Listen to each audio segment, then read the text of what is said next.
This is the careful work of stewardship that the church and many of today's believers have too often neglected. Stewardship requires a keen eye for more than one risk. Many offend to protect themselves out of their own insecurity. They offend to prove a point or provoke reactions from culture. But just as many believers have decided never to offend, and so have refused to speak the full truth of Christ and his word. They have softened Christ's message and have robbed it of its power to change hearts and expose the trap. We have ended up with two churches. One that so often offends its message is never heard, and the other so reluctant to offend it has no message left. Guys, that's one of my favorite quotes from this book, A Sharp Compassion by Chase Replogle. I don't know how you say his name. I'm so sorry, bro. But this video has been a long time coming, and honestly, it's because I haven't felt ready for the weightiness of what I feel like this video is and what this book entails. But before we get into it, I just want to tell you a little bit about how my possession of this book came about. So last year, or 2 years ago, I think I had reviewed a book called The 5 Masculine Instincts. I picked this up on a whim, just saw it on Amazon, was like, oh, it's kind of a cool cover, whatevs, like I'll try it. And it was legitimately one of the best books on manhood I have ever read. It was kind of the pinnacle book of Christian manhood is Wild at Heart, I feel like. And I feel like this book is like just right there next to Wild at Heart. I think this book deserves to be as fundamental in the conversation of Christian manhood as Wild at Heart is. And so I had done a review about this book, and Chase actually ended up seeing that review. And so I kind of sent a couple messages back and forth with him and was just like, dude, I literally can't tell you how much I enjoyed this book. There was things in here. He's kind of talks about 5 different Bible characters, and there was things in here that I have never read before, which is a very strange thing for me with as much as I read. It's really unique to come across ideas that are just like, I have never heard that before in my whole entire life. So this book I absolutely loved. Fast forward to earlier this year, and I get a message on Goodreads from Chase, and he says, hey man, I've got a new book coming out and I would love to send you a copy of it. So I freak out. I'm like, oh my God, like the most like 12-year-old girl reaction I could possibly have. And I'm just like, what? Like, but I sent him a message and I'm like, yeah, no, sure, bro, for sure. Totes, yeah, I'll totally read that. But yeah, inwardly, I'm just freaking out. I get this. It's my first ever kind of like advanced copy of a book. But I get it though. And I'm like, dude, this sounds just exactly like everything God's been walking me through. And I feel like this book is going to be so good, but I'm terrified to start reading this book because I know how hard it is to follow up something. And his first book legitimately changed my life, and I think will become a Christian classic in time. Like, I think it is literally that good. It deserves to be a classic. And so when you get to the whole sophomore album, sophomore book, sophomore whatever, I'm like, oof, I have such high hopes that I'm trying to have no hopes because I'm really nervous. And so I start reading A Sharp Compassion, and it just destroys me. Like, it literally destroys me in every way possible. And I get done with it, and I'm trying to figure out how to make a review of this book and the words to put around this book. And so I'm just like, I don't know how to do this. Like, it's too much. And so I've literally had to just sit with the weight of this book for almost 2 months now. And just because I haven't felt ready. I haven't felt ready to talk through it and try to share it and try to share what it's done and try to appropriately tell you guys about it. So very first thing starting off, what I want to say, because some people won't watch all the way to the end of this. If you do nothing from this video, and if you don't listen to any other recommendation that I've read, especially if you're a Christian, if I have ever provided you any value, please do me a favor and order this book. There's a link in the description down below. And I would love for every single person that watches this video to order a copy of this book and just to skyrocket as much as my small little influence of channel can skyrocket Chase's sales of this book. Because I don't think that there's a more important book that you could read right now in this time. And yeah, I'm going to get into it, but starting out with that. I know this is the longest intro of all time, but here we go. So, a sharp compassion, 7 hard words to heal our insecurities and free us from offense. The whole idea behind this book is that offense is just on the rise like crazy. Like everybody's offended all the time about everything. And we've bought into this lie that Jesus is not offensive, that Jesus just always comes at us in love and always comes at us with, like understanding and all this stuff. And like Jesus doesn't say things, that are difficult, right? We've really diluted and downplayed these difficult sayings of Jesus. And what Chase talks about is this idea that in order to save you, God himself will offend you. And what he sees offense as is this opportunity to look inwardly and realize the places where we are messed up, right? So the very first thing that he talks about is that when we get offended, the reason why we get offended is because it's poking at an insecurity.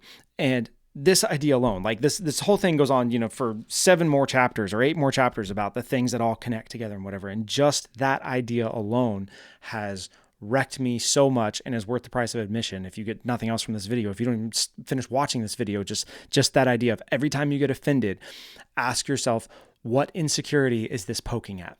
And it will literally change your life. And he talks about like, that's the difference between getting offended and not getting offended. Like the reason why something happens and we actually take it as offense is because of an insecurity. He says, what makes one comment rude and the other offensive is your pre-existing insecurities. The experience of offense has as much to do with the sensitivity of your insecurities as it does with the severity of the offending action or words. A person with no insecurities would theoretically never experience offense, while a person deeply insecure will continually find cause for offense, even in the slightest acts of omission. And so the plague of modernity is this idea that offense is on the rise because we are continually just getting more and more insecure because we refuse to look at ourselves honestly and we refuse to do the work necessary to allow God to change the things inside of us. I love the kind of core thing that he says in here, which is Jesus understood that we need something more transformative than mere religious advice.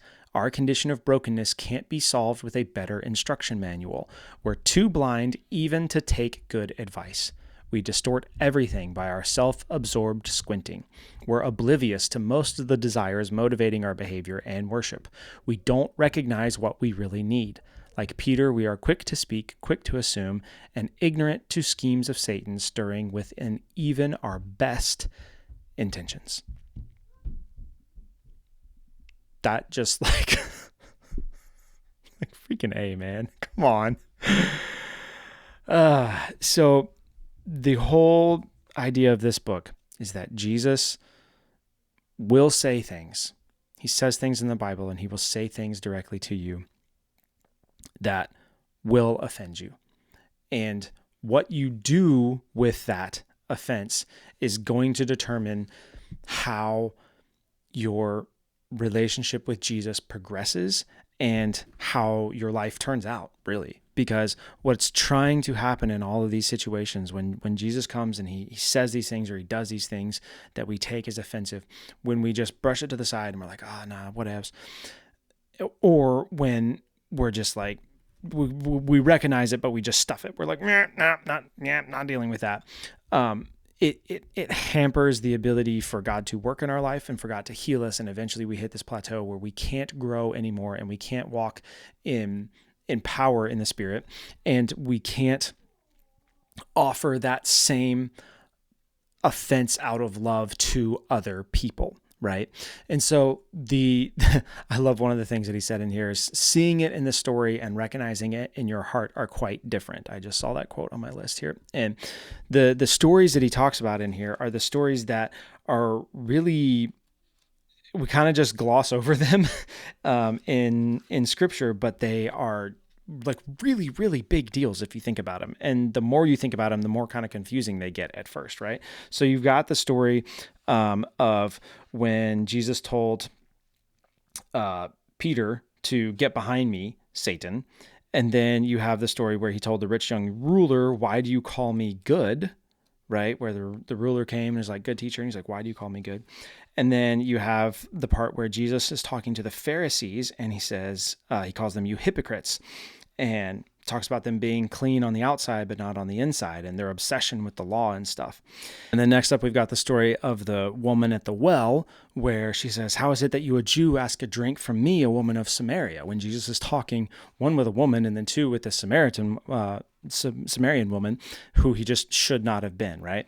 And then we have the story of Jesus' first miracle when he tells his mother, woman, what is it to me that they need wine, right? And you like, we glance over that, but it's like, you really stop and look at this, and, Jesus' mom comes to him and is like, hey, here's this need, can you whatever? And he's like, woman, what's it to me?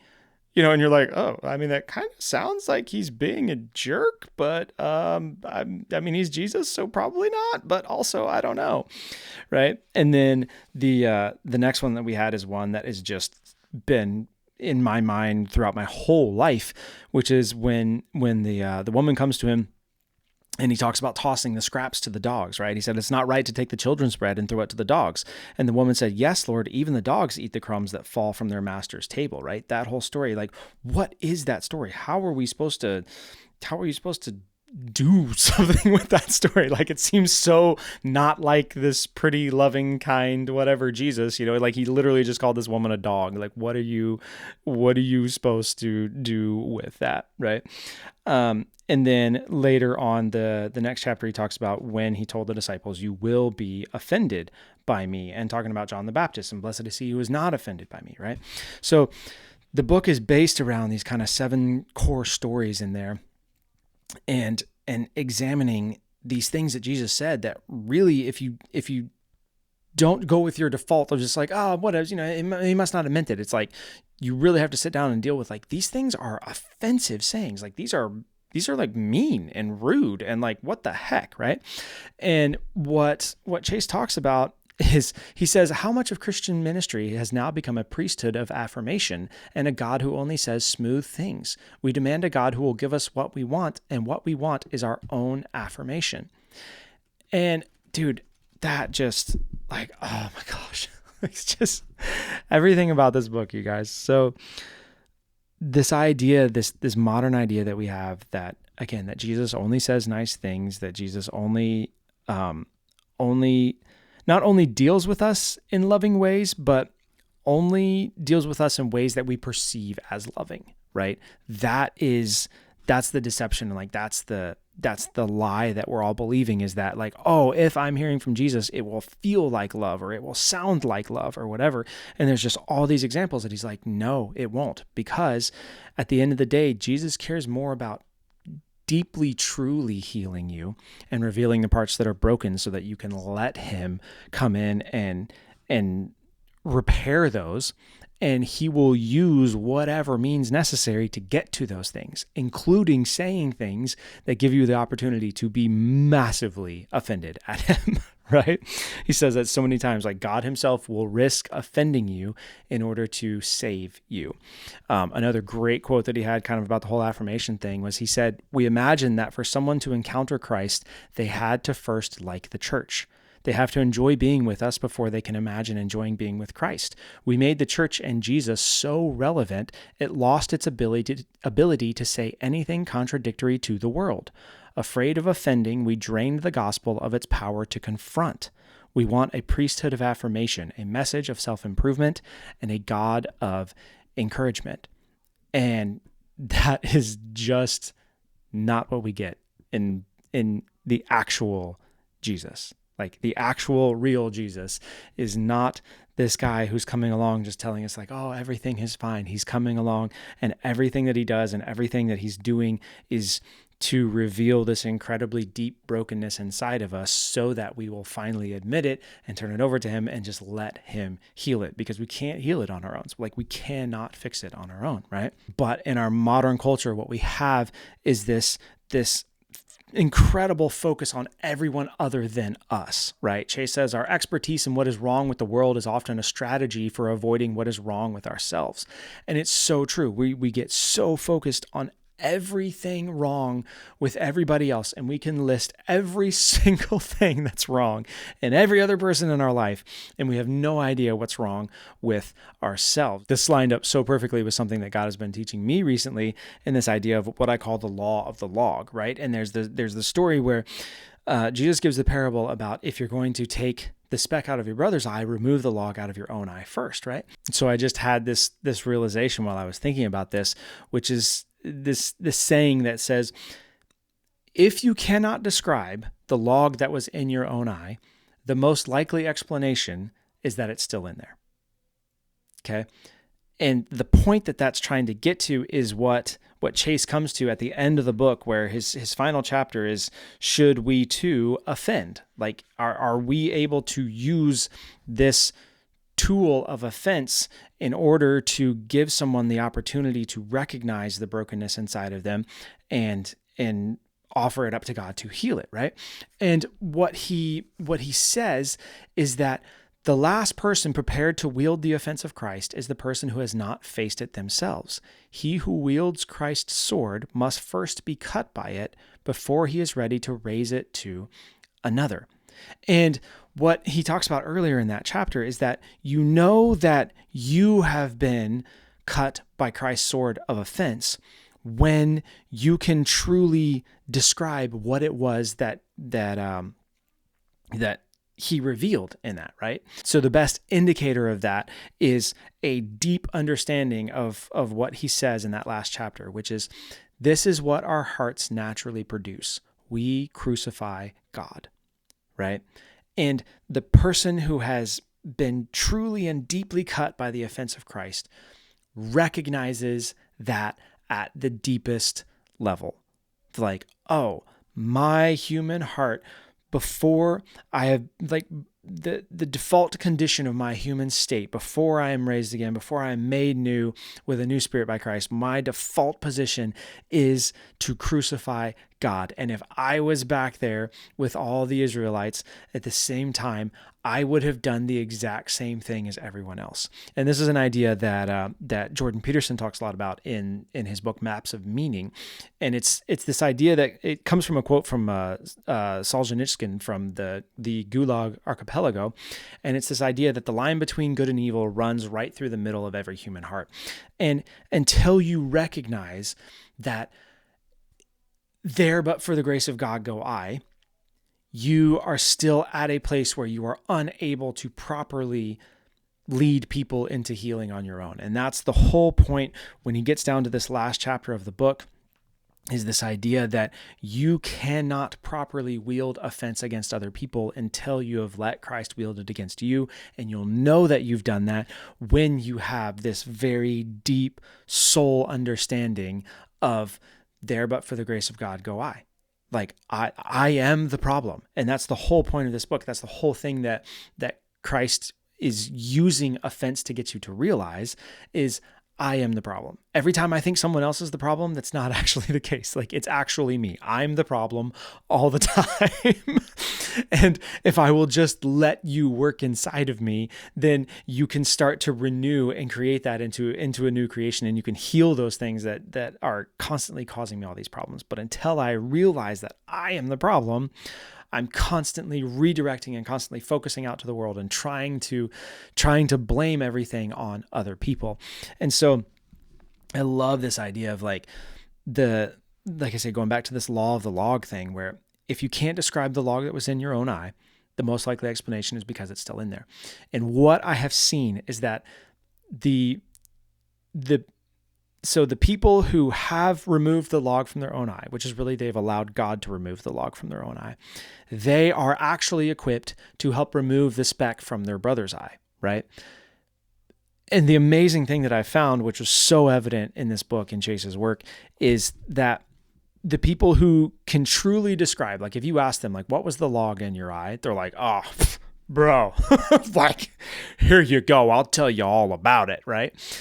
Those people are also the most non-judgmental, non-aggressive in their wanting to remove the speck from their brother's eye, right? They're the people that genuinely are like, dude, I recognize this thing in you, and your life would be so much better if you would let God heal it. And however I can help in that process, I would love to help. I just want you to see it. I just want you to do that. And they have such this overflowing heart of love towards the other person that they act the way that Jesus did. There's nothing that they won't say in order to help reveal the speck that's in the other person's eye, but they are always doing it out of this heart of love, versus the people who are so judgmental and so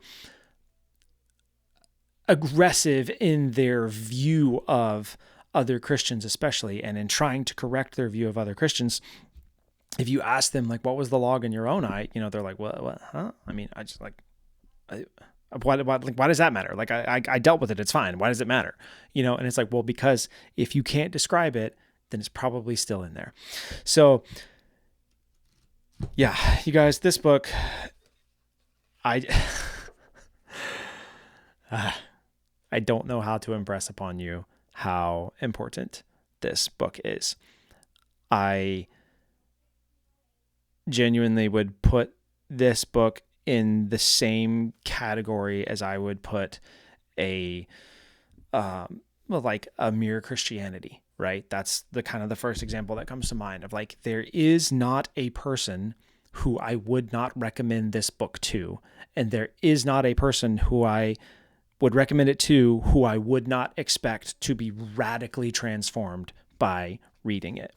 It legitimately feels to me like after the 5 Masculine Instincts, Chase had an opportunity with this message to humble himself and to allow the Spirit to very potently and directly give a message that is perfectly timed for this point in church history, because offense is just such a thing everywhere, and we have such a misunderstanding of it. And I personally believe that there is like a word that God wants to share with people about it to help correct their view of it, to help correct their view of Him, to help them move forward in a way that is God honoring and that leads to our good and His glory.